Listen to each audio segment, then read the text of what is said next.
When I ran for Congress 16 years ago, and the state Senate 2 years before that, I agreed and made a commitment to all of you that I would represent working class people at the highest levels of government. And I would fight as hard as I could for the people in the communities that I represent and that I grew up in. And I have taken on the most powerful Republicans in the country, and I have taken on the most powerful Democrats in the country if your interests were at stake. And I promised that I would look out for your economic interests, the interests of health and health care for you and your families, and your retirement security. That was my commitment, and I've done that to the best of my ability every single day in the United States Congress. And I also promised that we would get our community prepared for the jobs of the future, that young people like me had left this community, and that we weren't going to talk about steel mills and coal mines in the past. We needed to adjust our economy for the future. And I've brought back almost $300 million from Washington, D.C. to set us up for success in the future. There are certain things out of my control. Globalization, automation, and I fought those trade agreements to the best of my ability. NAFTA, CAFTA, South Korea, fought against every one of them. And we've had success here that we'll talk about over the next 60 minutes. And that success that we've had in these communities happened because we worked together. Democrats, Republicans, the Chamber of Commerce, our local labor unions, and our educational institutions. That's been the recipe of our success. Our best days are ahead of us in the Mahoning Valley. As much as anyone can, I get it. I understand what businesses need so that they can prosper and grow, and more importantly, what people need so that they can do the same. They need a government that provides for the opportunity of a good-paying job, and they need a congressman who represents them and their communities. You know, you may not believe it, but change is coming here. I've seen it. My campaign has seen it. I've seen it in yards across this district. UAW workers and teachers, pipe fitters and nurses with signs supporting our campaign in their yard. I know it every time I'm told by a police officer during lunch, "Thanks for having our back," when a postal worker slams on the brakes and asks for a photo to put on Facebook. And I know it every time I'm told, "I've never voted for a Republican before, you're going to be the first." But it's not about the name next to the letter on the ballot that matters. It's about frustration and opportunity. There's a frustration with being held back, with wanting more. We deserve more. We deserve opportunity for us today and for our children and grandchildren tomorrow. The opportunity of a congressman who represents us, and only our interests. That opportunity knows no party. My opponent's record is startlingly clear. He has voted with Nancy Pelosi 95% of the time. Now, he loves to talk about a new Democratic Party, but I don't know what's new about taxing our manufacturing industry into extinction or making seniors and others pay fees for medical devices they didn't have to 3 or 4 or 5 or 6 years ago. We need to invigorate our local economy. We've lost over 45,000 jobs in the last 16 years, over 2,000 manufacturing jobs since 2017 alone. And that's why my #1 priority is the economic development of each and every community in this district. My name is Chris DePizzo, and I'd love to have your support this November. A caravan of thousands of migrants is heading for our southern border as we speak. Estimates indicate that more than 11 million unauthorized immigrants already live in the U.S. today, overwhelming Immigration and Border Patrol agents. A Warren reader who submitted this question calls the situation an economical, cultural, and security crisis that we cannot sustain. How do you think we should handle this caravan when it arrives at our border in the coming days? Well, first and foremost, I think that this caravan coming, the president has tried to use this as an opportunity to scare people. These people are coming from thousands of miles away. They are women and children who have walked 1,000 miles already. We are the biggest, most powerful country in the world. We are the biggest, most powerful military in the world. So we have, 65,000 people at our bases in southern Texas. I'm not worried about women and children coming to invade our country, and that's the word the president has used. Having said that, I have a very long record of voting for border fencing, border security, increased border agents. I believe that we need a secure border in the United States. We need to know who's coming into our country, and I make no bones about it. And I voted for it when George Bush was president, and he was pushing it. We have to have a secure border. But it is not mutually exclusive.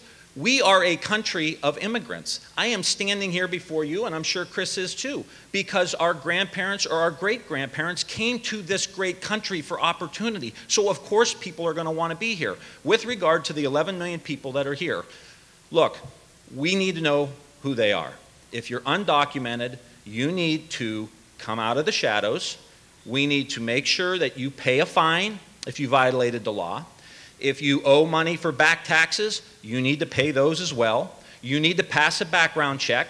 And then we should work as a compassionate country over the course of 5 or 6 years to figure out how we assimilate the country and them into the country. So you can have a strong border, which I voted for, including a fence, including technology, including more border agents, and work to bring immigrants and assimilate them into our country in a respectful way.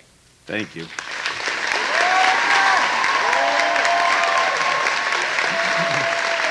Mr. DePizzo. Mr. DePizzo, 2 minutes for your response. Thank you. What we heard there was the congressman from 5 years ago. Because the congressman from this year voted against Kate's law, which would have increased the penalties for those who have come across the border illegally repeatedly or arrested for felonies. Voted against withholding funds from sanctuary cities. Has pushed against e-check at employers to make sure that those working or here working legally would not vote to support Immigrations and Customs Enforcement. And they're not just the guys that are arresting people on TV, they're also the ones that are keeping drugs out of our communities. And it's continuously pushed back on the border wall. And I'm glad that he brought up the fence, right? There were tons of Democrats, including President Obama, who voted for the fence, which was 700 miles of fencing. The wall we're talking about today is 1,000 miles long, but you don't see any Democrats getting on board there. So we can see what's happened to the Democratic Party. Look, we are a nation of immigrants. I agree with the congressman. I wouldn't be here if not for orderly and legal immigration. And the problem is this. Too few people in Washington are willing to reach across the aisle and discuss a compromise in immigration. In fact, members of my own party who tried to do that were almost thrown out of office. Look, we need immigration. We need legal and orderly immigration. And that comes with a package that includes e-check, that includes electronic visa checking, that includes the option of not making folks citizens if they have felonies or other arrests, or maybe not making any of the 11 to 22 million illegal immigrant citizens, right? But the conversation has changed into, if you don't say yes to everything, you're a racist or a bigot. That's not the way it is. Look, we understand in this valley more than anywhere else how important immigration is. But that doesn't mean that we're going to throw our laws and norms out the window. So look, the caravan that's coming, the president has deployed 5,000 troops, up to 15,000 eventually, and they'll be processed just like any other immigrants. We're a nation of laws and rules, and we'll continue to abide by those. Thank you.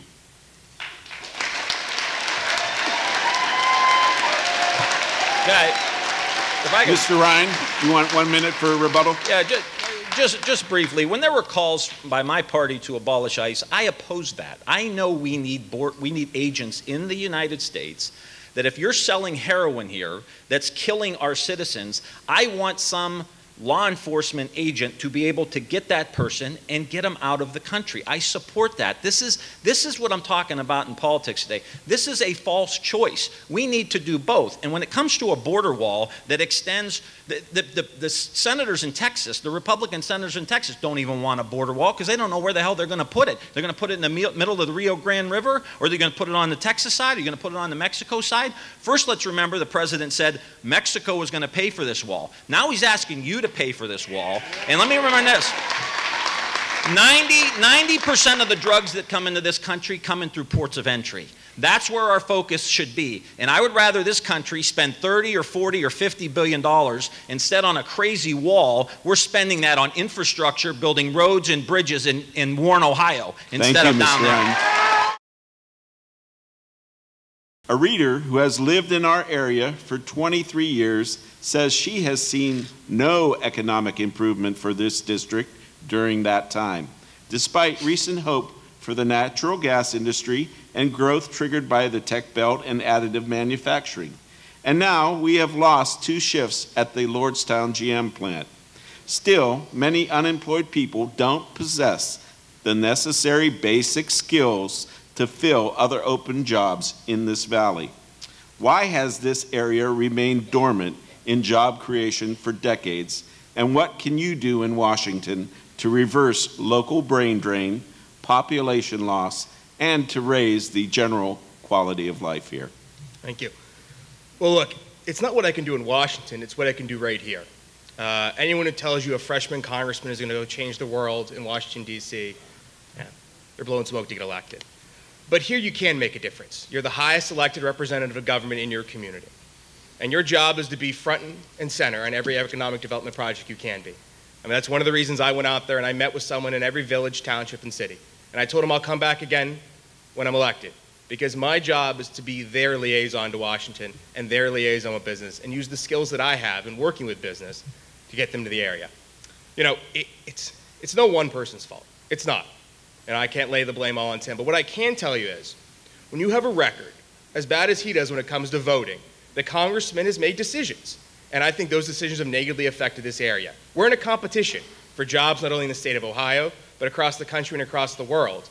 And you look at all sorts of things when businesses go to move in. You know, I think of the TJX project, right? You saw a Democratic state representative standing next to a Republican mayor in Lordstown bringing in a project. You had the Republican running for Congress on board 24 hours after he learned about the project and did his research. But it took our congressman over a week to get on board. When the project went on life support, he was in South Carolina campaigning and had to come back over the weekend to talk about what he would do. That's not the way it works. That does not look good to business. That is not the continuum we're looking for. So I think it is that soft power that matters more. When it comes to the economic development, the issue of making sure folks are available to work, that is something you go to DC for. Because there are districts like ours across the country, whether it's upstate New York, rural parts of California, that are looking to transition a workforce. And I don't think the government's done enough there. So I think that getting more programs, whether it's both tax incentives to make sure companies are training workers correctly, as well as, you know, making sure that our benefits are being adequately used, and I don't think we've done that on either side of the spectrum. So there's a lot more that can be done there. Those folks that are on the sidelines, we need to get them on the playing field. Thank you. Mr. Ryan, you have 2 minutes for a response. Thank you. I appreciate it. So there are certain global forces that have been unleashed through globalization, through NAFTA, through letting China in most favored nation trade status, that have been hard for our community. And it's been hard for a lot of communities like ours across the United States. I promised I would help try to get us positioned for the new economy. But let me tell you a couple things that we've done. Valoric Steel, Youngstown, and Girard, $billion play. They needed $20 million in federal money in order to do site preparation work, in order to do that deal, and they needed tariffs on Chinese steel coming in. I brought back the $20 million so that we could do the site prep work, and that $1 billion of investment came, and it put our building trades folks to work for about 18 months. There's a $1 billion steel mill in Lordstown, and I work closely with Republican Arno Hill on that $1 billion natural gas plant. There's another $1 billion natural gas plant coming. TJX, you're exactly right, Chris. That project was in the ashes. And I was the one on the phone with the CEO 3, 4, 5 times a day for 2 or 3 weeks. And he'll say that, not me. I'm not here to get credit. I'm here to get jobs back to the community. And just because I don't call a press conference and tell everybody what I'm doing doesn't mean I'm not doing anything. And we continue down the process of putting the new economy together. I brought back $300 million to help do this. Let me tell you 2 quick projects. One's in downtown Warren, the Warren Tech Belt Energy Incubator. I got almost $2.5 million, and then recently we got some new equipment. It's right in downtown Warren. There are 13 companies there. One of them just moved in from New Mexico. It's no magic wand. This is blocking and tackling over time. 13 new companies in there, only energy incubator in the state of Ohio, doing business with 85 incubators around the state. Go down to Youngstown, advanced additive manufacturing. I brought back $120 million. This is the most cutting edge additive manufacturing program going, not only in the country, but in the world. And it's happening here because of the hard work that I've been doing with a great team of Democrats, Republicans, business, and labor in this community. Thank you.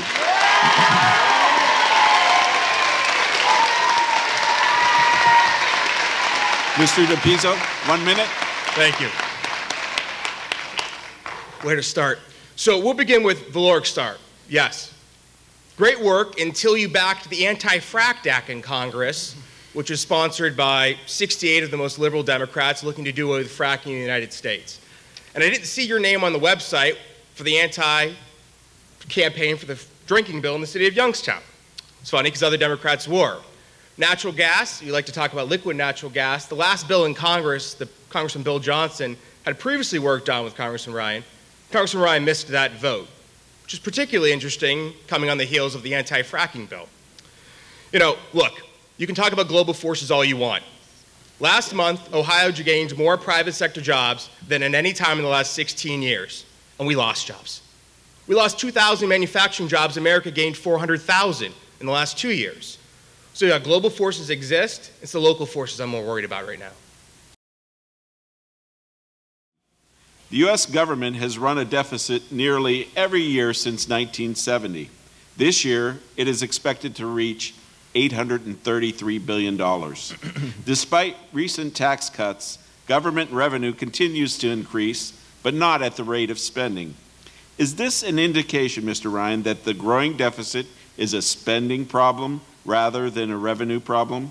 And if so, what area of spending would you target to decrease the deficit? Please be specific. I think that we need a new and better government. I think it needs to run more efficiently. I think it needs to run more effectively. We waste a lot of money in government. We do. There's about a $50 billion a year we waste in the Medicare, Medicaid programs. I think we need to be strong on trying to weed out that waste, fraud, and abuse. And I encourage other Democrats who are supportive of those programs to say, hey, we could save $50 billion and extend the life of the Medicare program, for example. The issue is the tax cut. This tax cut cost $2.3 trillion. $2.3 trillion. Most of the money we're borrowing from places like China. 83% of it goes to the wealthiest 1% of the people in the country, okay? And 83% of it goes to the wealthiest 1% of the people in the country. At the time of highest profits since the Great Depression, at the time of highest levels of income inequality, in the late 70s, a CEO made 9 times what the person on the factory floor made. Today, they make 350 times. And we were told that this tax cut was going to allow the companies to reinvest back in the factories and pay workers more and all the rest. We will have now, by the end of the year, companies that spent $1 trillion buying back their own stock, okay? So what happens when all this money is going to buy your own stock, price of the stock goes up, guess what the CEOs of these big companies have been doing? Selling their stock. Go to the Wall Street Journal. One sold for $40 million, one sold for $50 million, one sold for $20 million. This was a scam. And then this is the question we get, Guy. So where are we going to cut the programs for health, education, and investments into the technologies I'm talking about this country, and defense, quite frankly? We're falling behind on the defense. This tax cut, if anybody explained it to somebody from the Mahoning Valley, they'd say this is the biggest scam I've ever seen in my life. Thank you. Mr. DePizzo, 2 minutes to respond. Thank you. Thank you. Yeah. He thinks we need a new government. I think we need a new congressman. No. No, look. I will say this about the tax cuts. Two important parts of the tax cuts. One, I agreed with the congressman. You know, he got on TV and said that we needed a 15% corporate tax rate. Thought that was a little low. We got 23 in the bill, and I think that's good. Look, our companies could not compete internationally with the way the tax code was set up. And I've said that while I didn't love the tax cut, I would have voted for it. I think the next time we go into the tax code, it has to be to make sure those middle-class tax cuts are permanent, and that we do close the loopholes. There's still too many loopholes in the tax code for corporations and individuals alike. But those tax cuts got us double GDP growth from where it was at the end of 2016, right? Look, it is a spending problem. It's always going to be a spending problem. There's no new internet tomorrow morning, sadly. That's the last time we got out of a debt bubble, was looking to the online tech boom. And that's not, we can't pray for that. We can't believe that's going to be there. We hope it comes, right?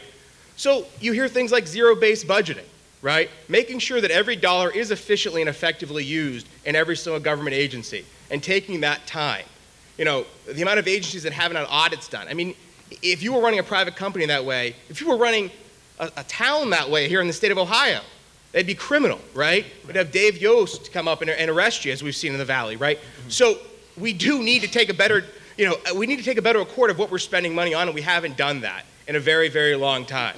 So that's not to say your favorite program's going away. What that's saying is we need to do a better job of looking where our money's going, right? So it's looking at committees like Ways and Means and Appropriations, saying, hey, where is this going, and what can we do, and who can we work with in Congress to make sure we're seeing that it's being used effectively? We haven't done that. To throw it on the tax cut is just the next piece of blue meat, I guess you'd say, to get people to show up, right?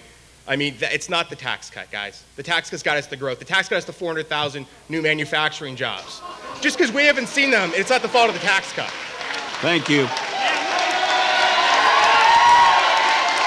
Mr. Ryan, you want your minute? Yeah. Well, we're going to see if everybody's clapping when their Medicare gets cut because we're giving CEOs top 1%. And those aren't my words, my friends. Those aren't my words. Those are Mitch McConnell's words. He was on TV last week. What are we going to do with these trillion-dollar deficits?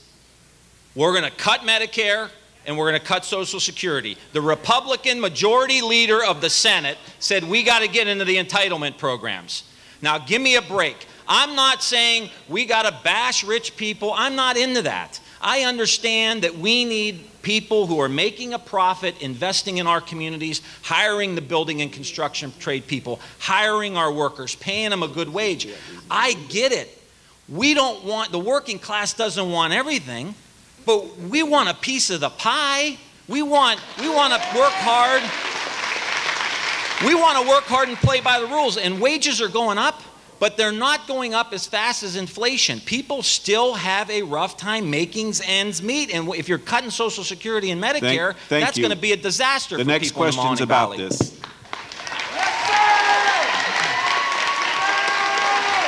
Mr. DePizzo, there has been much talk recently about the cuts to Medicare and Social Security. Please explain your thoughts on this issue, and if you suggest cuts, how would you go about implementing them?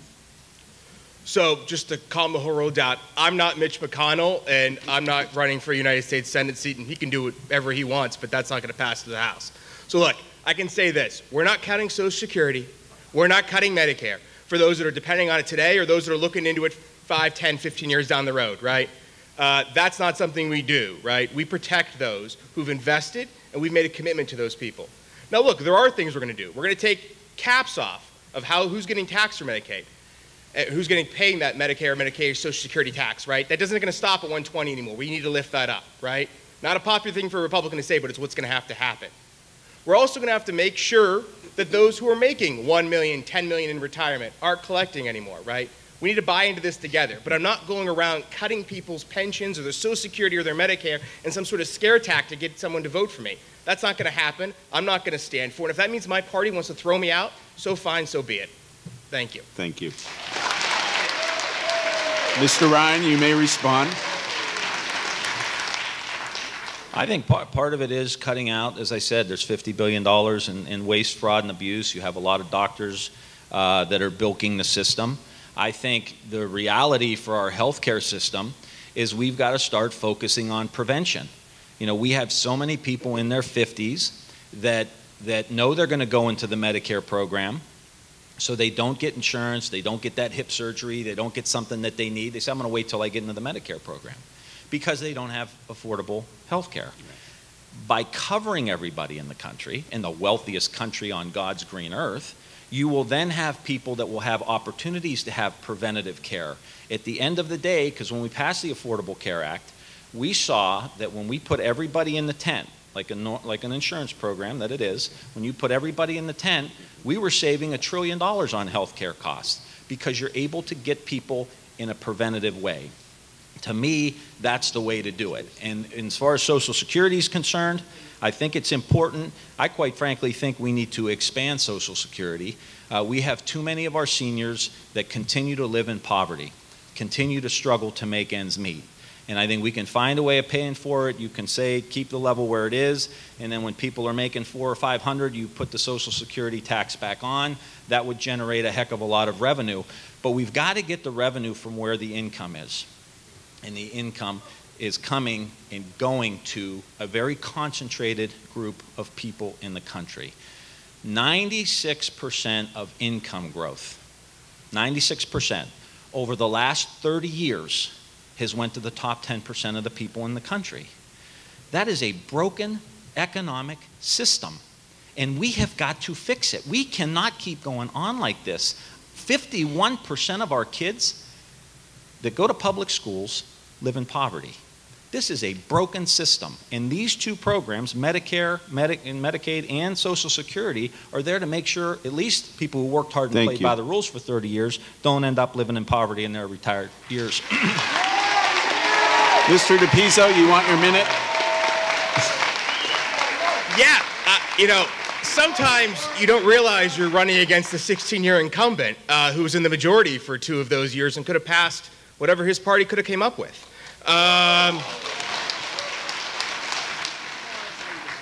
Look, I agree with, as the congressman said before at a New Hampshire dinner earlier this year, that health care is broken in the United States of America. And I believe there's good pieces of the Affordable Care Act. Look, I'm not here to play games. There are pieces of the Affordable Care Act we will continue and use moving forward, covering pre-existing conditions, making sure there is no limit on what insurance pays for, right? Making sure you can stay on your parents' plan until you're 26 years old.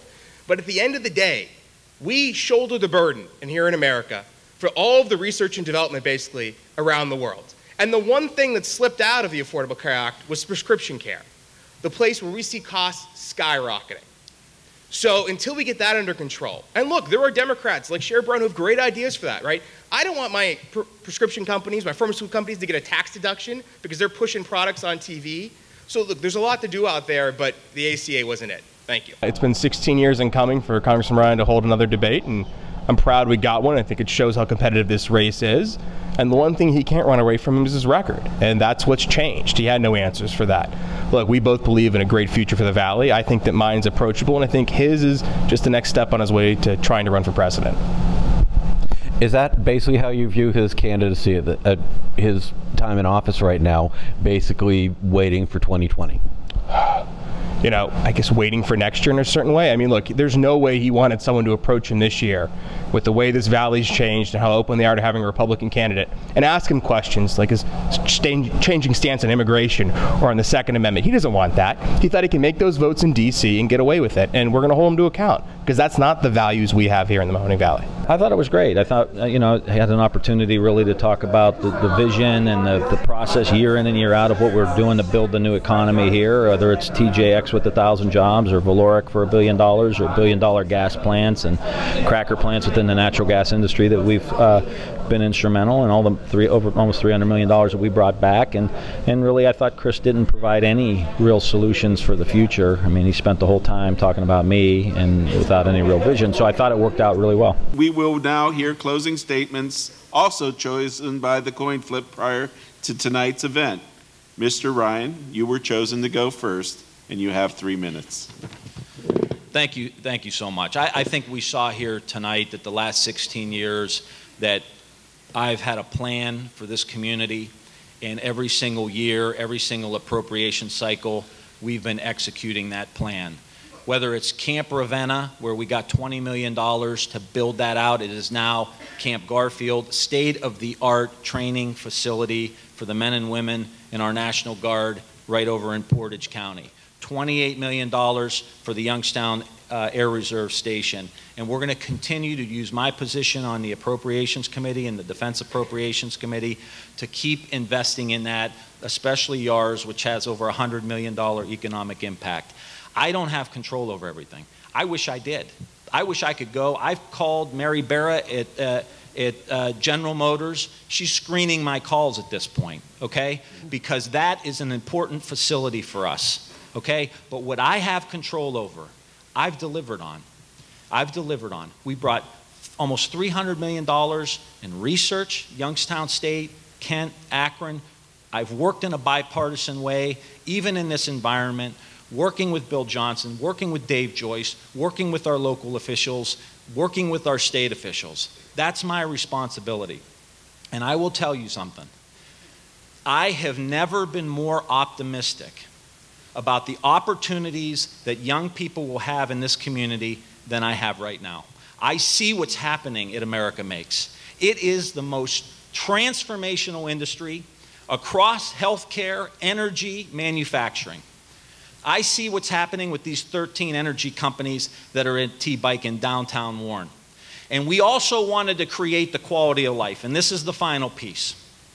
I brought back $2.5 million for the Packard Music Hall, $500,000 for the Riverwalk, $500,000 for the amphitheater in downtown Warren, $300,000 for the Kinsman House, and put the energy incubator right downtown, because you want the technology and the tech jobs. But if you don't have the quality of life for the young tech worker, we're not going to draw the best talent. And like I said, we just had a company move in here from New Mexico. And I don't know if I'm more excited about that or more excited about the kid from Niles, Ohio, who's now in the tech belt incubator. We work with the building and construction trades. Their halls are empty. They're empty because of what's happening in the natural gas industry.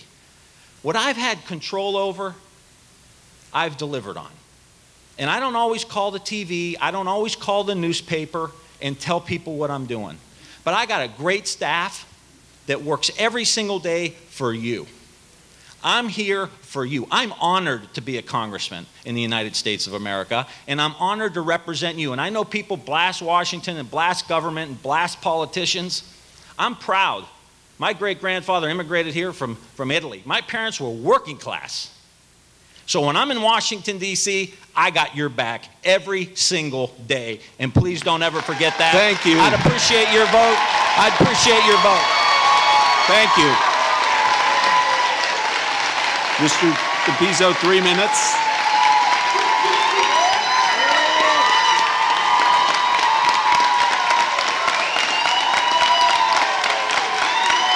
Mr. DePizzo. Thank you. Mr. DePizzo, you have 3 minutes now. You know, 16 years is a long time. And you have to appreciate that all the good, any dollar that flows into the district, is the congressman's gift. Any of the bad that comes with the district, that's the Globe's problem. The one thing he does have control over is his voting record. The votes he takes, the bills he co-sponsors. And that's where the worry comes in. Because the guy from Niles who went to Washington 16 years ago isn't the same guy who's standing in front of you. That guy understood our Second Amendment and stood up for it. That guy backed our local industries, not his party. And that guy did care about our district, at least I think so. But all I know is that's changed in the way he's voted.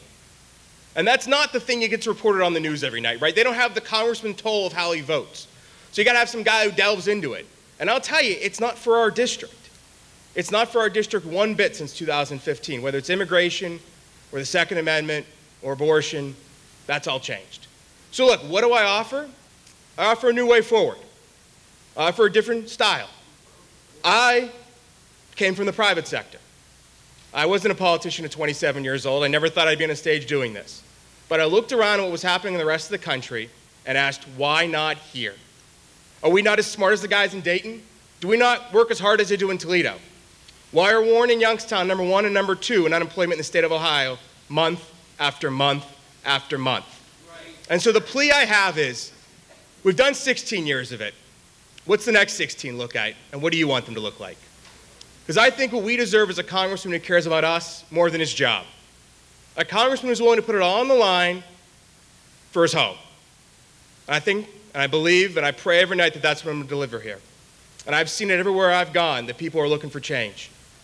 And it's a scary thing to ride on your shoulders, but it makes sense. Because we've been told for 50 years that it's right around the corner, guys. Just keep doing what you've been doing and it'll come. And that hasn't worked. The future is bright for America, and it is bright for Northeast Ohio. And I hope I can lead us on that journey.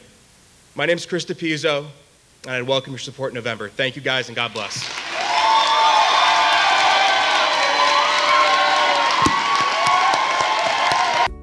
.717 Credit Union. Business services designed to meet your daily needs. Commercial loans, business deposits, merchant and payroll services. .717 Credit Union. It's knowing you were treated right every time.